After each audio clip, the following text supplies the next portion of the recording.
हाजी जब लब्बैक कहता है तो हर मखलूक जो लब्बैक सुनती है क़यामत के दिन शहादत देगी कि इस बंदे ने अल्लाह के हुक्म पर हाज़िरी का शर्फ हासिल किया था।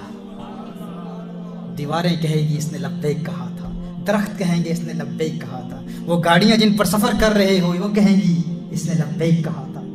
हर वो चीज़ जो लब्बैक सुनती है बरोज़े क़यामत अल्लाह की बारगाह में गवाही देगी कि इसने हज की शहादत हासिल की थी। मेरे आका सल्लल्लाहु अलैहि वसल्लम की हदीस का मफ़हूम है, हुज़ूर अकरम सल्लल्लाहु अलैहि वसल्लम ने इरशाद फरमाया, जब इंसान बाल कटवाता है तो अल्लाह हर बाल के गिरने पर गुनाहों को माफ़ कर देता है। जब इंसान बाल कटवाता है तो हर बाल के गिरने पर अल्लाह ताला गुनाहों को माफ़ फरमा देता है। हुज़ूर अकरम सल्लल्लाहु अलैहि वसल्लम ने इरशाद फरमाया, हाजी और उम्रा करने वाले ये अल्लाह के मेहमान हुआ करते हैं, ये अल्लाह के मेहमान हुआ करते हैं, इनका मेज़बान अल्लाह है।